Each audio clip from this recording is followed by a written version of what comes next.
Welcome to thoughts குக்ஹவுஸ். இன்றைக்கி நம்ம எல்லாருக்குமே ரொம்ப ஃபேவரட்டான ரோட் சைட் காளான் மசாலா எப்படி செய்கிறதுன்னு பார்க்கலாம். அதுக்காக நான் இங்கே 150 கிராம் முட்டைக்கோஸை நல்லா பொடியாக நறுக்கி வச்சுருக்கேங்க. ஒரு 200 கிராம் அளவுக்கு மொட்டு காளான், இதையும் பொடியாக நறுக்கி கழுவி நல்லா தண்ணியை வடித்து எடுத்து வச்சுருக்கேன். கடைகளில் பார்த்திங்கன்னா வெறும் முட்டைக்கோஸ் சேர்த்து தான் இந்த காளான் மசாலா செய்வாங்க. நம்ம வீட்டில் செய்கிறனால மஷ்ரூமும் சேர்த்து நல்லா ஆரோக்கியமாக செய்யலாம். ஒரு மிக்சிங் பவுலில் 1/2 கப் அளவுக்கு மைதா மாவு, 1/4 கப் கார்ன்ஃப்ளவர் மாவு, இது கூட 1 டேபிள் ஸ்பூன் காஷ்மீரி மிளகாய் தூள், 1 table spoon mutton masala, 1/4 teaspoon மஞ்சள் தூள், 1/2 டேபிள் ஸ்பூன் உப்பு, 1 டீஸ்பூன் கரம் மசாலா, இது எல்லாமே சேர்த்து கலந்துக்கலாம். காஷ்மீரி மிளகாய் தூள் சேர்த்துறதுனால நல்லா கலர் வரும். இதில் தண்ணி கொஞ்சம் கூட இருக்கக்கூடாது. இந்த முட்டைக்கோஸ் காளானில் அதை பார்த்து சேர்த்திக்கோங்க. இது எல்லாமே நம்ம நல்லா மிக்ஸ் பண்ணிக்கணும். தண்ணி சேர்த்தாமல் நம்ம நல்லா கலந்து விட்டுக்கணும். நம்ம கைகளால் அழுத்தம் கொடுத்து பிசையும் போது அதில் ஈரப்பதம் நல்லா வருங்க. கொஞ்ச நேரத்தில் பார்த்திங்கன்னா அது நல்லா ஈரமாயிடும். நம்ம தண்ணி சேர்த்தவே வேண்டாம். இதை நல்லா கலந்து விட்டு ஒரு 10 நிமிஷம் நம்ம அந்த மாதிரி வச்சிடலாம். நல்லா நம்ம அழுத்தி பிசையணும். இப்போது ஒரு மசாலா ரெடி பண்ணிக்கலாம். அதுக்காக நான் இங்கே 3 பெரிய வெங்காயம் எடுத்திருக்கேன், 2 தக்காளி, புதினா தலை கொஞ்சம், மல்லித்தலை கொஞ்சம் எடுத்திருக்கேன். இது எல்லாமே மிக்ஸி ஜாரில் தண்ணி சேர்த்தாமல் நம்ம நல்லா நைஸாக அரைச்சி எடுத்துக்கணும். ஒரு கடாயில் 3 டேபிள் ஸ்பூன் அளவுக்கு எண்ணெய் சேர்த்தி சூடானதும் 1 டேபிள் ஸ்பூன் இஞ்சி பூண்டு மசாலாவை சேர்த்தி நல்லா வதக்கிக்கலாம். இதில் அரைச்ச வெங்காயம் தக்காளி பேஸ்ட்டையும் சேர்த்தி நல்லா நம்ம வதக்கிக்கணும். பச்சை வாசனை சுத்தமாக இருக்கக்கூடாது. நல்லா நம்ம வதக்கி எடுத்துக்கணும். கடைசியில் இந்த கிரேவி பார்த்திங்கன்னா இது ஒரு கிரேவி மாதிரி நம்ம ரெடி பண்ண போகிறோம். ஒரு தண்ணி இருக்கும் இல்லைங்களா காளான் மசாலா ரெடி பண்ணுறதுக்கு, அந்த மாதிரி அதை நம்ம கொதிக்க விட போகிறதில்ல. அதனால இப்போவே நம்ம நல்லா பச்சை வாசனை போகிற அளவுக்கு வதக்கிக்கணும். பார்த்திங்களா எண்ணெய் பிரிஞ்சு எந்த அளவுக்கு வதங்கி சுண்டி இருக்குன்னு சொல்லிட்டு இந்த மாதிரி வதக்குனதுக்கு அப்புறமா இது கூட நம்ம 1 டேபிள் ஸ்பூன் அளவுக்கு மட்டன் மசாலா, 1 டேபிள் ஸ்பூன் உப்பு, 1 டீஸ்பூன் அளவுக்கு கரம் மசாலா, 1 டேபிள் ஸ்பூன் அளவுக்கு மிளகாய் தூள், 1 டேபிள் ஸ்பூன் கசூரி மேத்தி, உலர்ந்த வெந்தயக்கீரை இருக்கு இல்லைங்களா, அதுதான் இது எல்லாமே நம்ம இதில் சேர்த்திக்கணும். சேர்த்தி நம்ம கலந்து விட்டுடலாம். இந்த மசாலாவுடைய பச்சை வாசனை போகிற அளவுக்கு இதையும் நம்ம வதக்கிக்கலாம். இது ரியலான ரெசிபி, அதாவது ரோட் சைட் ஷாப்ஸில் செய்கிறவங்களுடைய சீக்ரெட்ஸோட இந்த ரெசிபி நான் இன்றைக்கி உங்கள் கூட ஷேர் பண்ணிக்கிறேன். இதை நீங்கள் மறக்காமல் செஞ்சு பாருங்கள். உங்கள் ஃபீட்பேக்ஸையும் எங்கள் கூட ஷேர் பண்ணுங்கள். நீங்களும் சூப்பராக இருக்கும், எம்மியாக இருக்கும். வீட்டில் நல்லா ஹைஜீனிக்காக நம்ம செய்யலாம். கண்டிப்பாக நீங்கள் இதை ட்ரை பண்ணி பாருங்கள். நல்லா வதக்கியாச்சு. இப்போ நம்ம ஒரு 3/4 லிட்டர் அளவுக்கு தண்ணி இது கூட நம்ம சேர்த்திக்கணும். இந்த தண்ணி சேர்த்தி நம்ம நல்லா இதை கலந்து விட்டணும்.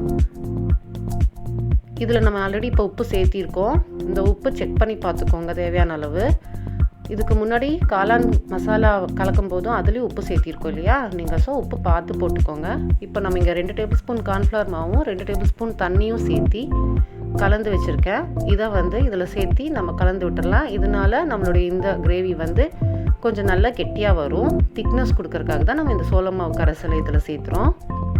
இது கொதிக்கக்கூடாது, சிம்மில் வச்சுருங்க. இப்போ அடுப்பை ஓரங்களில் பார்த்திங்களா இப்படி நுரைச்சி வருதுன்னு சொல்லிட்டு, ஆனால் கொதிச்சு வரல. இப்போ ரசமெல்லாம் நம்ம ஆஃப் பண்ணுவோம் இல்லையா, அந்த மாதிரி நம்ம இதை பண்ணணும். இதுக்காக தான் முதல்லையே இந்த மசாலா எல்லாமே நம்ம பச்சை வாசனை போகிற அளவுக்கு நல்லா வதக்கி விட்டுட்டோம்.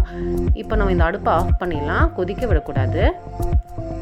இப்போ நம்மளுடைய முட்டைக்கோஸும் காளானும் ஊறி இருக்கும் பாருங்கள், எந்த அளவுக்கு ஊறி எவ்வளோ லிக்விட் ஆயிடுச்சுன்னு சொல்லிட்டு. நம்ம கொஞ்சம் கூட தண்ணி சேர்த்தலை. ஸோ இது கரெக்டான பதம். இது மாதிரியே நீங்களும் ரெடி பண்ணிக்கோங்க. கடாயில் பொரிக்க தேவையான அளவுக்கு எண்ணெய் சூடு பண்ணிக்கலாம்.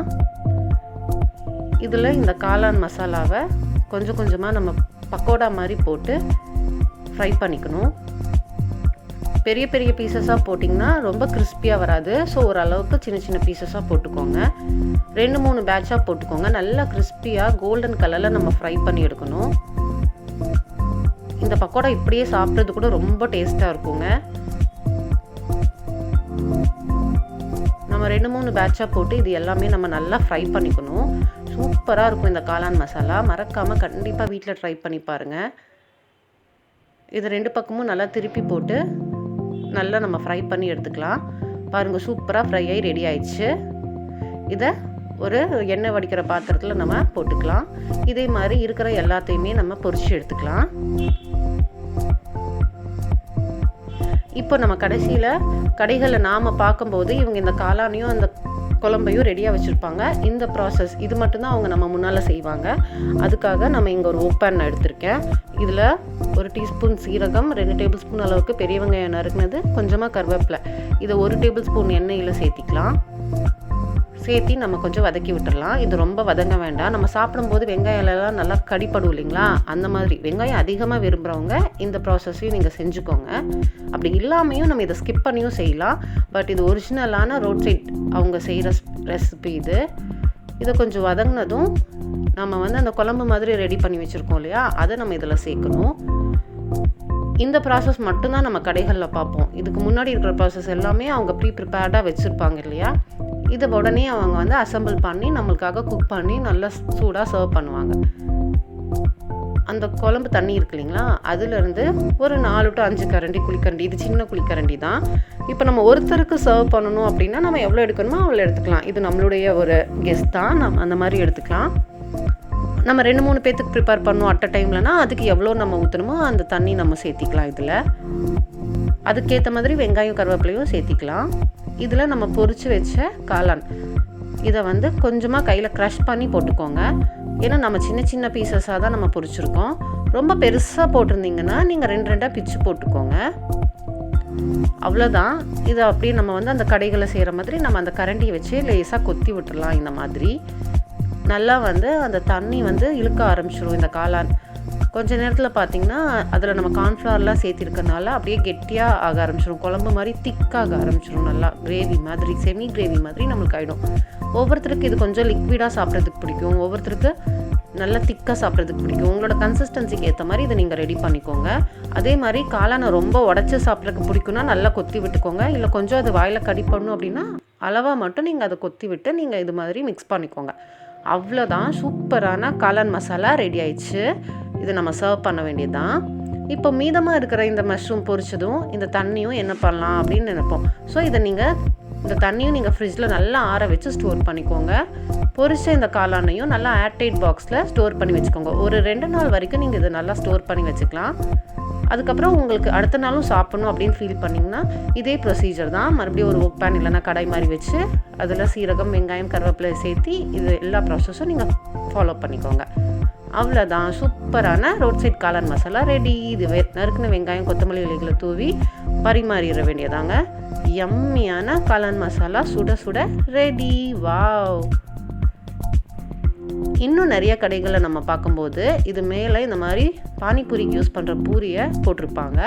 அது மாதிரி நீங்கள் விரும்புனீங்கன்னா கண்டிப்பாக நீங்களும் அது மாதிரி ரெடி பண்ணி மேலே போட்டு மிக்ஸ் பண்ணி சாப்பிட்டு பாருங்கள். ஒரு டிஃப்ரெண்ட்டான டேஸ்ட்டில் ரொம்ப சூப்பராக இருக்கும். கண்டிப்பாக இதை நீங்கள் ட்ரை பண்ணி பாருங்கள். சூப்பராக இருக்கு இல்லைங்களா? யாருக்கெல்லாம் இந்த மஷ்ரூம் மசாலா பிடிக்குமோ மறக்காமல் கமெண்ட்டில் எங்கள் கூட ஷேர் பண்ணுங்கள். எப்படி இருக்குன்னு சொல்லி கேட்டுடலாம். மஸ்து மஜா, சூப்பராக இருக்குங்களாம்மா. எங்கள் வீட்டு குட்டீஸ்க்கும் எனக்கும் இது ரொம்ப ரொம்ப ஃபேவரெட்டுங்க. உங்களுக்கும் இது பிடிக்குமா? மறக்காமல் இதை ட்ரை பண்ணி பாருங்கள். அப்படியே உங்கள் ஃப்ரெண்ட்ஸ் அண்ட் ஃபேமிலி கூடயும் ஷேர் பண்ணுங்கள். நம்ம சேனலில் சப்ஸ்கிரைப் பண்ணலையா? மறக்காமல் சப்ஸ்கிரைப் பண்ணிக்கோங்க. அப்படியே இந்த வீடியோக்கு ஒரு லைக் கொடுங்க. தேங்க்ஸ் ஃபார் வாட்சிங். Bye bye.